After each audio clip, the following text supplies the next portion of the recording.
much more successful do you want me to be? More successful. How many records can my records break? More records.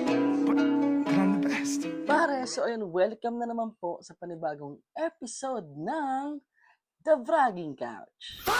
So for today's video guys, very special to kasi meron tayong nakuha from Titan. Yan no, yun naman, paper bag pa lang guys. Titan. So, this is the Kobe reverse layup to score. Kobe another tough shot, and he's got 4. Kobe Bryant's got 6. Here's Kobe, sweet move, uses glass and scores. He's got 10 already. Kobe Bryant, 17 with a backdoor. Kobe scores on the slam. Kobe with 21.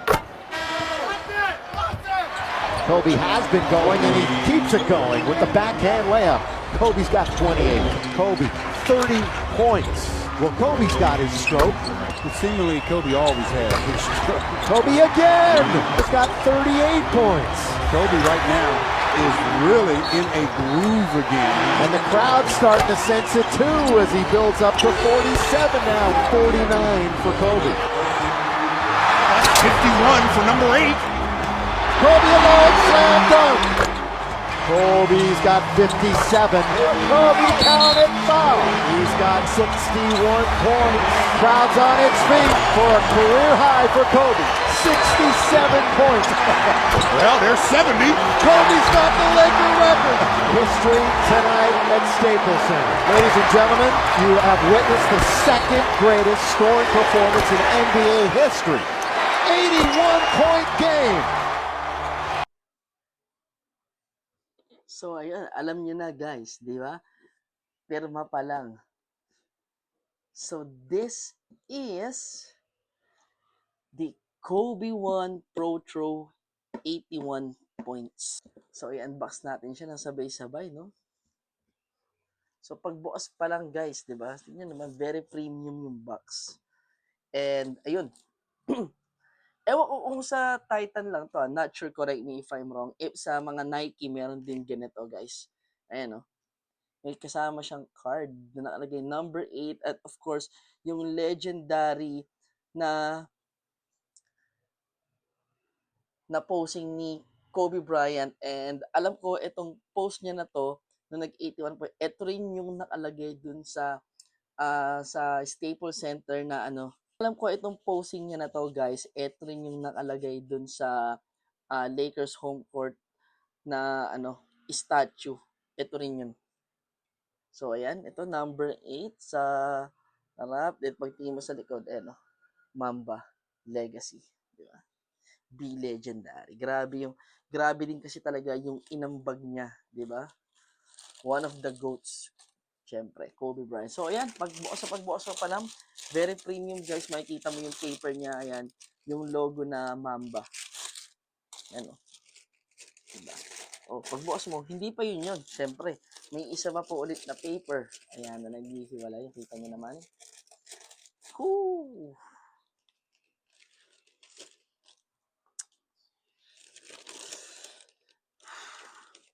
And so, yun guys, again, this is the Kobe 1 Pro Throw, 81 points. Grabe guys, no? 81 points. Alam ko, second siya di ba? Siyempre, merong gumawa ng 100 points, si Will Chamberlain, tapos siya, 81 points sa isang game. Grabe yun. So, nirelease siya ngayong 2026, nung January 22. Ang sabi kasi dito, January 22 din kasi, yung date noong 2006 na gumawa si Kobe ng 81 points against the Toronto Raptors. 'Di ba? At ang alam ko yung ganitong colorway nung panahon na yon, yung Kobe 1 is wala silang ganitong nilabas na colorway. 'Di ba? Napakaganda tsaka napakagaan, guys, kung makikita nyo. 'Di ba? So ito, pakita natin ang buo kung makikita nyo dito, guys. Ayan super classic kasi para siyang nagamit na talaga. May mga ganito pa siya. Pero yan ay design niya. Tapos leather siya guys. Ayan, dito may ganun din na design. Makikita nyo. And of course, ito. Yan. Of course, yung Mamba sign niya nandito. Tapos ang sabi nila kasi itong star na to, sinisimbolize niya yung pagiging all-star ni Kobe. Hinasabi correct me if I'm wrong.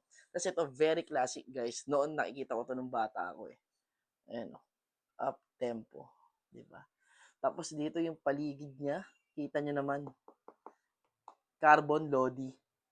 Ayun o. Carbon Lodi. Napakaganda, napakagaan. Feeling ko napakasarap ipanlaro nito kasi malambot na rin yung ganito niya eh. Oh. Diba? Ayan. So dahil high cut siya, yung taong umorder sa atin nito guys, nag half size down siya. So usually 9 siya. Ngayon, tinry niya to is 8.5. Diba? Again, very classic. Itong Kobe 1 Pro Tour. At actually, kahit nga hindi mo ipanlaro, kahit ipanlakad mo lang to, pwede siyang pamorma. Ang ganda eh. So, ang hindi ko lang maintindihan dito, guys, is meron kasi dito, kung makikita nyo, kung makikita nyo, sa loob, meron ditong nakalagay na Houston, Denver, LA, may iba't ibang lugar na nandun sa loob. Comment nga kayo kung anong ibig sabihin ng mga places na yun na doon ba siya gumagawa ng maraming points? Ganon. Siyempre, alam naman natin pag Kobe, matik yan. 40 plus, 30 plus points, di ba? Nung last game niya nga, grabe yung ginawa niya ron, di ba? So again, guys, is the Kobe 1 Pro Throw, 81 points. So, kung gusto niyo umorder sa atin ito, guys, available pa sa atin. So, ayun guys, don't forget to like, follow, and subscribe yung mga videos natin. Marami pa tayong mga i-review ng mga sapatos. At hindi lang basta sapatos, syempre, antay-antay lang kayo, marami pa yan. So, again, guys, this is the Bragging Couch. Paano? Bango talaga. Bango. And I fuck with the sound, huh? Hopping, I whip it around, huh? Now we the talk of the town, huh? Mamba mentality, boy. Mamba mentality, boy. Mamba mentality, boy. Better go run to your mama is Mamba mentality. Only fuck bitches that watching they calories. Everyone ganging, they growing they salaries.